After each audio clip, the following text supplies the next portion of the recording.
C'est ce que j'ai fait. Encore un peu plus. Vous allez attraper froid, il fait froid. Non. Il fait froid. T'inquiète. Bravo hein, pour hier soir, Georges. Dora Geoula Bokertov.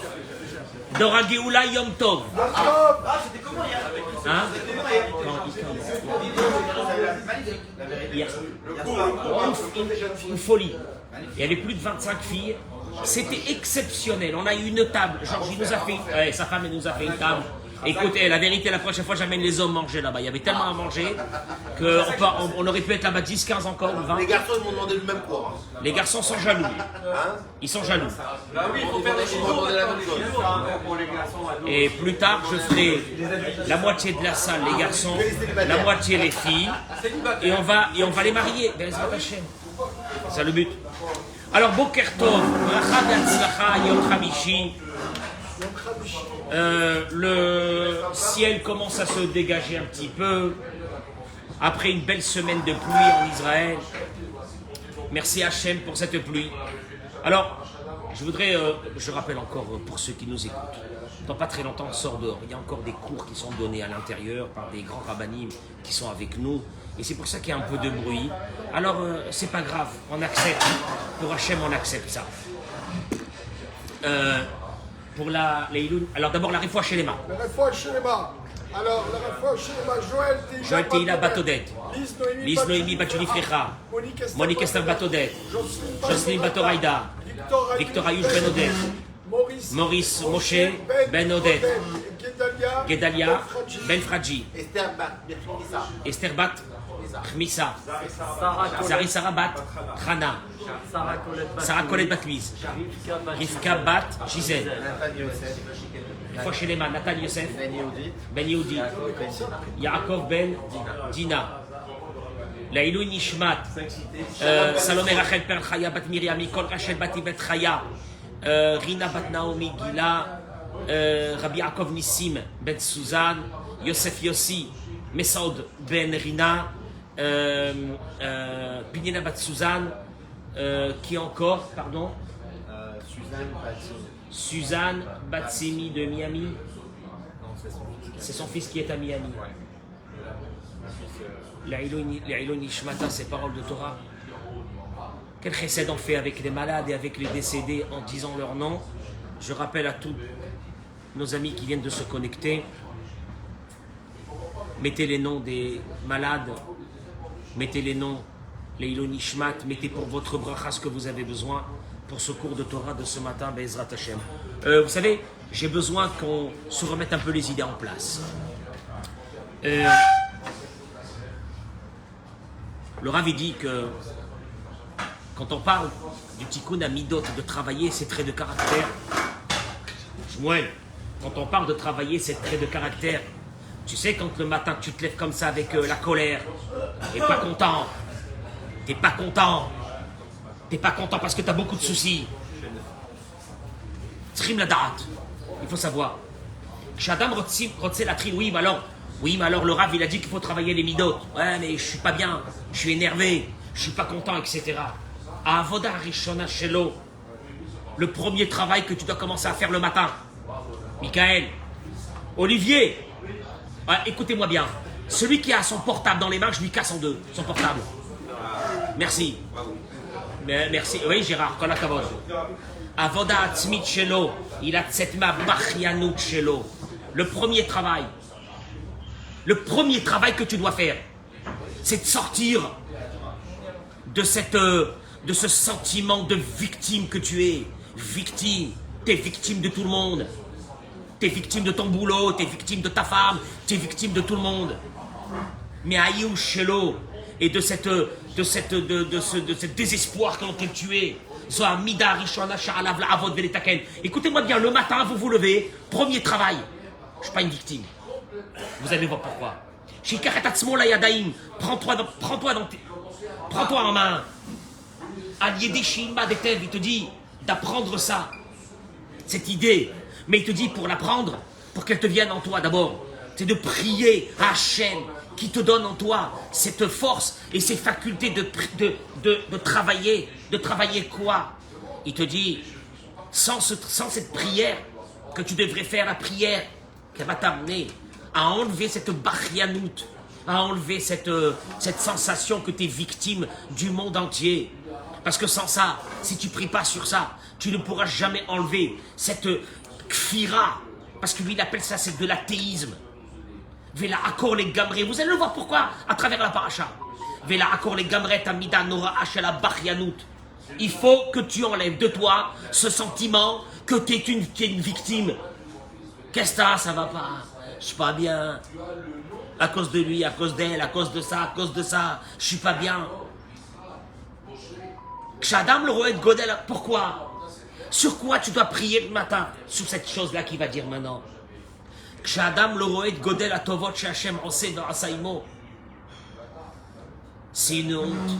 On ne voit pas tout ce qu'Hachem fait avec nous, tous les bienfaits.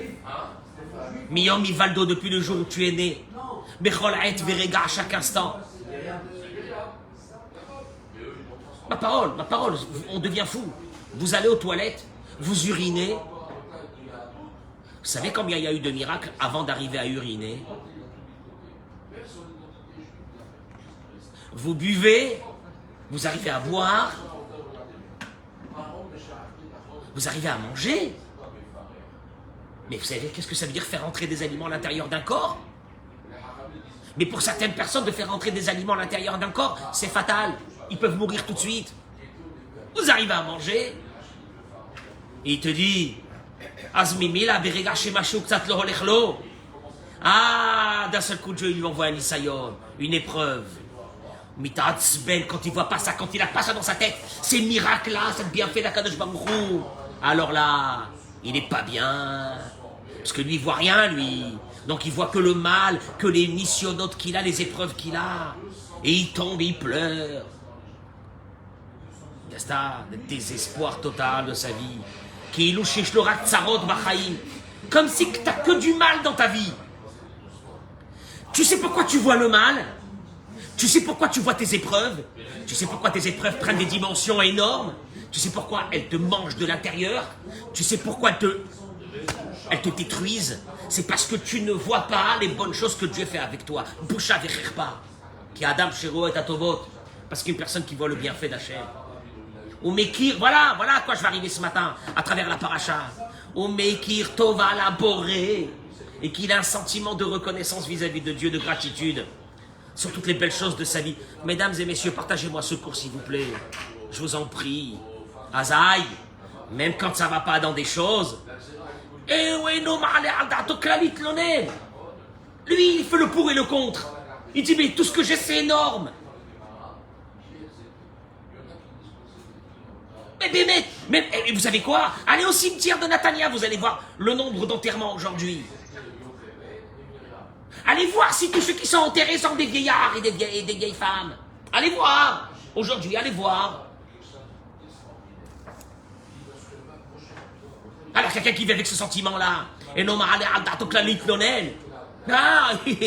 sur quoi il va se plaindre, Baruch Hashem, sur quoi il va se plaindre? Adraba au contraire. Mais Rova Karatatov, tellement qu'il a ce sentiment de gratitude de Dieu sur lui. Il a même honte de demander à Dieu. Qu'est-ce que je vais demander à Dieu après tout ce que j'ai? Mince. J'ai honte de demander à Dieu. Et quand même, quand il a besoin de demander, parce qu'il a quand même des choses qui ne vont pas dans sa vie, c'est normal qu'il demande. Il le demande avec un sentiment de tu sais quoi, tu me fais tellement déjà, mais voilà, j'ai encore besoin de toi. Ça c'est notre approche de la vie. C'est notre approche de la vie. Matanat Rinam, un cadeau gratuit. Chaque personne doit décider.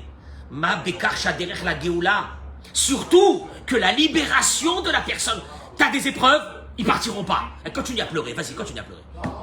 Vas-y, pleure. Et s'il te plaît, plains-toi dans la prière à Dieu de tout ce que t'on te fait et de tout le mal alors que tu le mérites pas. Vas-y, pleure. Et tu verras que rien ne marchera. Il te dit parce que le derech da Géoula, pour amener ta libération, במקום לבכות, צריכים להסתכל על הישועות והניסים שרואים בכל רגע ורגע, להודות ולהלל ולשבח. Il te dit, tu vas arriver à la Géoula, tu veux que tes épreuves se passent. Avant d'abord, tu vas commencer à faire quelque chose. C'est de remercier, les hodot, les halel, les shabbeya, merci Hachem, merci Hachem.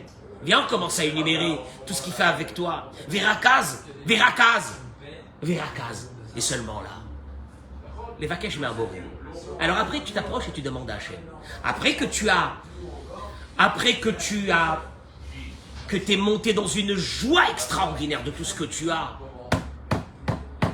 On a une femme, on a un toit, on a à manger, on a des enfants, ils sont en bonne santé, on a un boulot. Tu t'es levé ce matin? Ah mon, quel miracle! Mais quel miracle! La famille, ils se sont tous levés ce matin? Oh ben oui, ah ben oui. Et tu pêches. C'est une folie. Et là, tu arrives le matin, tu pètes la joie ici. Tu es comme un fou de tout ce que Dieu te donne. Et là, tu commences à demander à Hachem, Hachem, je sais pas quoi te dire la vérité, je sais pas quoi te dire BMF. C'est une folie tout ce que tu me donnes. Mais j'ai encore des choses que j'ai besoin. Est-ce que tu... Là, tu deviens un Ben Adam, pas sauvage. Le sauvage, c'est celui qu'on lui fait des tonnes de choses et il arrive en pleurant. Il se plaint, il n'est pas content. Et là, quand je me rends, qu'est-ce qu'il lui dit? Mais dégage! Mais va-t'en! Je ne veux même pas te voir. C'est comment il appelle ça l'oracle? Kfira, de l'athéisme. Aucune akaratatov, aucune reconnaissance du bien. Mais il te dit pour arriver à ça, mon pote, il y a un truc qu'il te faut. Si tu l'as pas, ça ne marchera pas.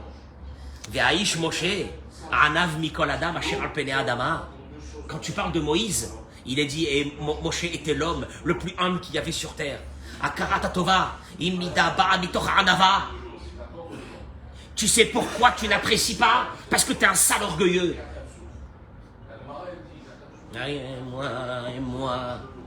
Et moi, que je suis marié avec cette femme-là. Elle ne me mérite pas. Et d'ailleurs, personne ne me mérite. Et d'ailleurs, je sais même pas ce que je fais avec des gens comme vous, là. Qui suis-je, moi, pour être avec des gens comme vous? C'est une horreur, ma vie, etc. Il te dit, tu sais comment il est arrivé? Il y a eu un homme qui l'a touché, la karatatov, la reconnaissance du bien, l'appréciation de chaque chose. C'était Moïse. Mais à travers quoi? À travers Saranava. J'arrête ici parce que je peux encore vous parler pendant 2 heures de ce qu'il dit le Rav. Je vais vous tuer ce matin. Mais j'ai pas envie parce que on a la paracha. Et vous allez voir qu'à travers la paracha, vous allez comprendre que c'est ça la vie. Ah oui. Eh ben oui. Rabbi Lazar Omer, Midrash, dans Vaikra Rabba. Rabbi Lazar, il dit, Mihu sha'asa chesed imi shechayavlo. Qui a fait du bien avec quelqu'un qui lui devait? 2 minutes. Yitro imoshe. Quelqu'un a fait du bien à quelqu'un à qui il devait. C'est Yitro avec Moshe. Je te répète. Apparemment, je te fais du bien. Tu m'es redevable. Donc, quand tu me fais ce bien, c'est parce que tu me dois. Qui c'est celui-là? C'était Yitro. Yitro a fait du bien avec Moshe parce qu'il était redevable de Moshe. Le bien qu'il lui a fait, c'est que quand Moshe se retrouve devant, il se sauve, il est fugitif, il est à Midian, il arrive là-bas, il arrive devant le puits. Première scène qu'il voit, c'est quoi? Des jeunes filles qui se font massacrer par des bergers. Il va sauver ces filles. Il va puiser de l'eau pour les filles. Il va puiser de l'eau pour les autres bergers. Il va rendre tout le monde content. Et là, elles vont retourner dire à leur père, Vegam dalo dalalanu. Il nous a puisé de l'eau pour nous, il a puisé de l'eau pour les autres. D'après le Midrash, encore plus que ça. Ils étaient sur le point de nous jeter dans le puits et il nous a levés. Il nous a fait sortir de l'eau. Extraordinaire. Qu'est-ce qu'il a dit, Yitro? Appelez-le, apportez-le. Vous me racontez une histoire comme ça, apportez-le. Qu'il vienne manger du pain. Et vous allez voir qu'est-ce que c'est ce Midrash. Et là, le Midrash, il dit, Varet varim kalvachomer. Il y a ici un a fortiori à apprendre. Lequel?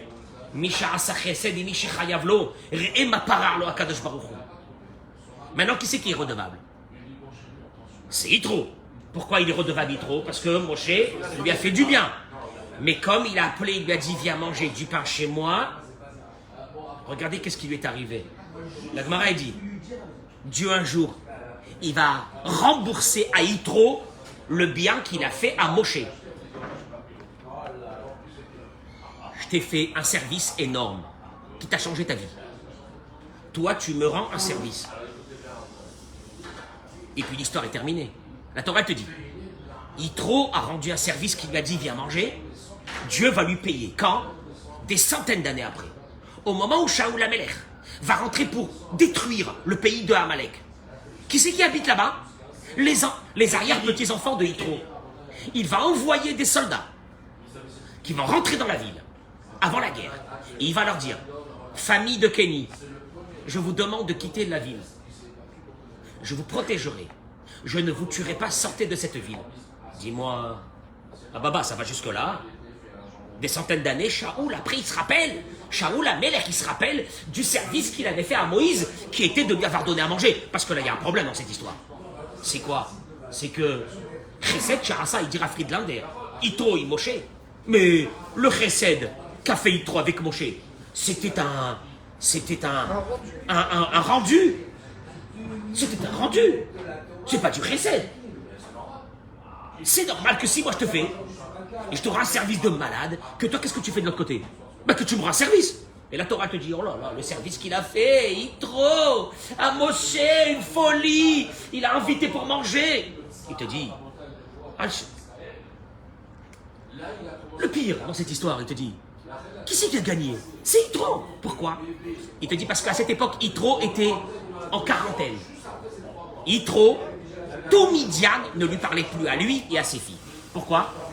Fred, pourquoi personne ne lui parlait? Parce qu'il avait fait Teshuvah, il avait laissé la Avodah Zara. Yitro était le pape à cette époque. Il se lève un beau matin et il dit à tout le monde, il n'y a plus rien, il n'y a plus les idoles, il n'y a plus rien, il y a Dieu. Ils l'ont mis en quarantaine, lui et ses filles. Donc Yitro est isolé. Grâce à ça, Yitro va retrouver la paix avec les habitants. Pourquoi? Parce qu'ils ont vu que quelqu'un qui va aller manger chez Yitro leur a donné à boire à eux aussi. Donc toute la ville s'est rendue compte que Yitro n'était pas quelqu'un de néfaste. Voilà qu'il a un invité qui est venu. Cet invité nous a donné à boire à nous aussi. En fin de compte, il a mis, quelque part, il a relié les liens entre la ville de Midian avec qui? Avec Yitro. Mieux que ça. Il dit le Midrash, Kera'an lo veyochal lechem.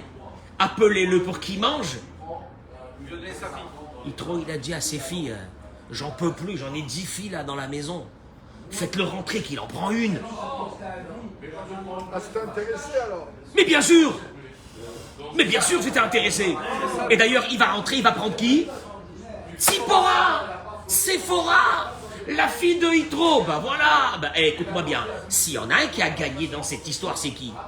C'est bien Yitro. 1, il retrouve la paix avec la ville. 2, il se débarrasse. Il se débarrasse d'une fille. Elle n'est pas belle l'affaire.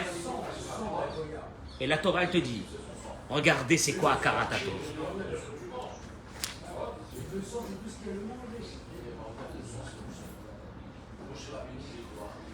Béchara Shamar lo Akadosh Baruch Hu, je termine avec ça. Je suis court ce matin. Au moment où c'est que Dieu a dit à Moshe de partir sauver le peuple d'Israël, imagine-toi Moshe, dans le buisson ardent, il rencontre Dieu. Dieu lui dit, Moïse, tu dois aller sauver mon peuple. Regardez qu'est-ce qui s'est passé. Amarlo, il lui a dit, Moshe à Dieu, Ribon Ha'olamim, maître du monde. Écoutez, parce que vous allez me dire, c'est pas possible. Eni Yachol, je peux pas y aller. Hachem, il lui dit, ça fait 210 ans que moi je vis dans un buisson ardent, il lui dit Dieu. Moi je suis dans le buisson, moi. Moi je souffre, moi, parce que mes enfants ils sont en train de mourir en Égypte. Je te demande d'aller les sauver, il lui dit. Dieu, je peux pas y aller.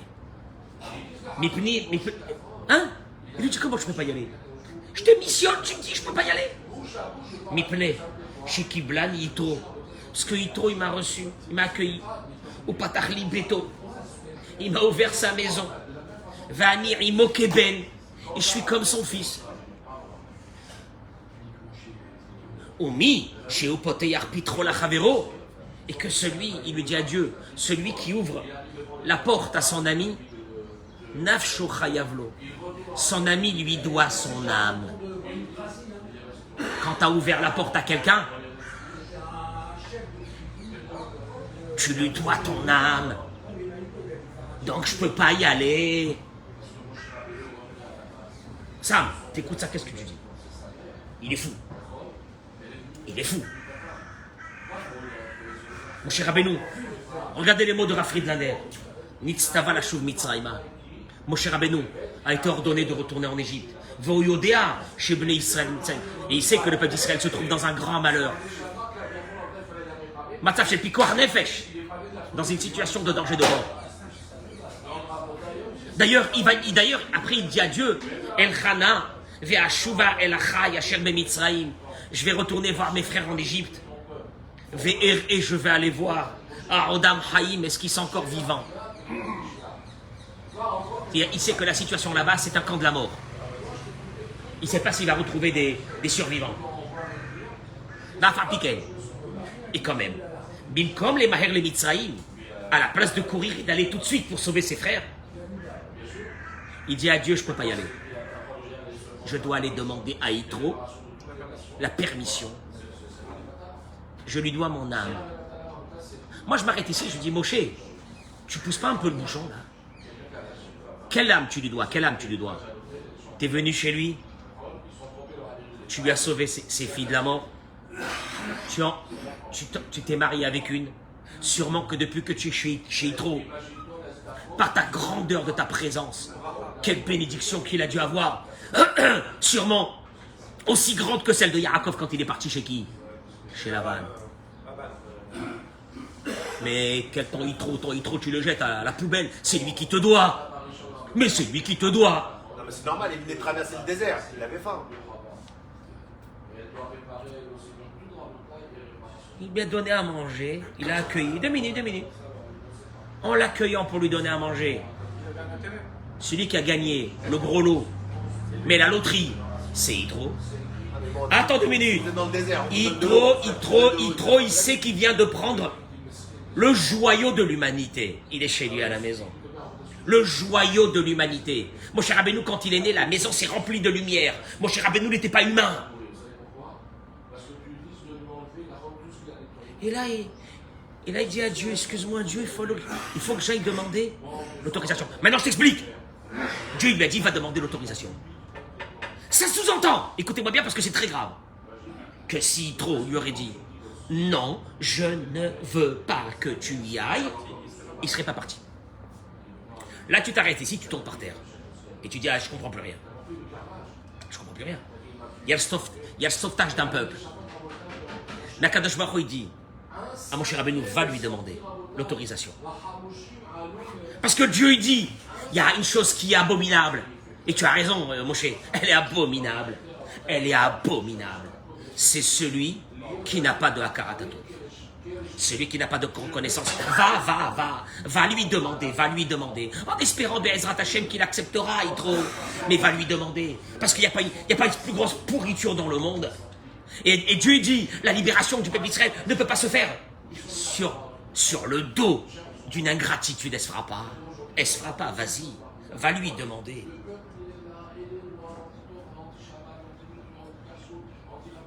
Alors, Richard, ça c'est toute la Torah. Tu entends ça, tu t'arrêtes ici, tu dis c'est pas possible. Non, qu'est-ce que c'est ça? C'est ça, Karatatov. La Torah t'apprend ça pourquoi? La Torah t'apprend ça pourquoi? Pour que tu philosophes, il y a une belle idée, il y a une jolie idée. La Torah est en train de te dire une chose. Décide si tu vas être un homme ou non, ou un animal. Décide. Un homme, chaque chose que quelqu'un te fait. Oui, mais, Georges, il m'a fait, mais je lui ai fait. Il m'a fait, mais je lui ai fait. Et là, la Torah te dit, Et là, la Torah te dit, il n'y a aucun rapport. Il n'y a aucun rapport. Toi, ce que tu lui as fait, lui, il te doit une reconnaissance du bien. Mais ce que tu lui as fait n'efface pas ce qu'il t'a fait. Et ce qu'il t'a fait, tu lui es redevant toute ta vie. Et sinon, sinon, il y a des personnes dans ce monde qui sont sûres qu'ils sont des gens très bien. Et au fait, aux yeux de Dieu, ils sont dans un athéisme total. Tu sais pourquoi? Parce que comment tu peux cultiver la Hakarat vis-à-vis de Dieu qu'on a commencé au début de ce cours si tu n'as pas cette anava, cette humilité? L'humilité que chacun ce qu'il te donne, chacun ce qu'il te fait. Ah, mais nous tout de suite, notre orgueil elle nous dit non, mais ça va, il m'a rien fait, hein. Il m'a rien fait, moi aussi je l'ai fait. Et alors ça va, hein. Moi aussi je l'ai fait. L'orgueil t'amène à l'ingratitude. L'ingratitude t'amène à l'athéisme. Qu'est-ce qu'il m'a fait Dieu? Tu vois pas ce qu'il m'a fait? Et tout ce qu'il m'a pas fait? Hein? Et tout ce qu'il m'a pas fait? Hein? Et tous les soucis que j'ai? Hein? Hein? Pour lesquels je suis pas bien? Hein? Et là, Kadosh Baruch Hu te dit, un peu de anava, un peu d'humilité, que ta vie elle dépend de moi, tes battements de cœur ils dépendent de moi. À chaque instant, t'as pas honte. La gratitude t'amène au remerciement. Le remerciement t'amène à la joie. Tu remercies ce que tu as. Et là, demande. Et là, tu peux demander. Si tu as enlevé de toi la tristesse, si tu as enlevé de toi l'amertume, si tu as enlevé de toi ce sentiment que tout le monde t'en veut, que tout le monde t'a fait du mal. Mais regarde le bien. Regarde le bien. Oui. Et ça chez nous, c'est une catastrophe. Il suffit que notre femme ne nous fait pas quelque chose, que tout est effacé dans notre vie. Hey. Je regardais hier soir. Hier soir, je suis rentré de mon cours. Il était 9h30. Georges, 9h30. Et ma femme, elle m'attend. Elle m'a dit, qu'est-ce que je te fais à manger? Je lui ai dit, je sais pas, là, il fait froid. Il faisait froid. Je lui ai dit, il n'y a pas un peu de soupe? Elle m'a dit, je te fais une soupe. À 10h moins quart, elle a commencé à éplucher les légumes pour me faire une soupe. Entre-temps, moi, j'ai étudié, je me suis préparé, etc. Et à 10h30, je me suis assis manger une bonne soupe chaude. Pas une soupe achetée qu'on verse de l'eau. Une vraie soupe. Et j'ai dit, Bémet, qui dans le monde va s'asseoir maintenant me faire une soupe à 10h30? Qui? Pas de soupe, il faisait froid hier, hein? Hier soir. C'est qui va me faire une bonne soupe à 10h30? Elle n'a pas envie de manger quelque chose d'autre? Une soupe? C'est qui? Qui? Ah, et quand moi je fais quelque chose, je dis quelque chose, je dis alors, Elle me dit, elle supporte pas parce qu'elle me dit, ça va, qu'est-ce que t'as fait? Parce qu'elle ressent. C'est pas qu'elle ressent. Elle fait tellement de choses que moi je remercie pas, que quand moi je fais quelque chose, j'attends le remerciement. Elle est pas belle celle-là ou non? Il y a un vrai problème. Il y a un vrai problème d'équilibre. De hakarat de remerciement. Ce qui va faire de nous des bnei Adam. Ce qui va faire de nous qu'on apprécie chaque chose. Qu'on apprécie, et en appréciant chaque chose, on est content. Et on est content. Mais ça, il faut de la anava. Il faut de l'humilité. Il faut de l'humilité. Parce que chez nous, dans la tête, c'est quoi? Mais je suis mieux qu'elle, moi. Mais je suis mieux qu'elle. Quelle chance elle a. Mais quelle chance qu'elle a d'être avec moi, d'avoir qu'elle dise merci, elle. Que moi, je suis avec elle. Tu comprends? Et là, Kadosh Baruch Hu te dit, qu'au faire? Espèce d'athée. Comment tu vas arriver un jour à me remercier à moi et à être content de ce que je te donne? Comment? Tu n'es pas yesh lecha. Comprenez, messieurs? Donc, apprécions. Et cultivons un peu l'humilité. Belle l'humilité. Allez, je vous laisse partir. Rabbi Hanania ben Akash Omer. רצה הקדוש ברוך הוא לזכות את ישראל, לפיכך הרבה להם תורה ומצוות, שנאמר אדוני חפץ למען צדקו יגדיל תורה ויאדיר.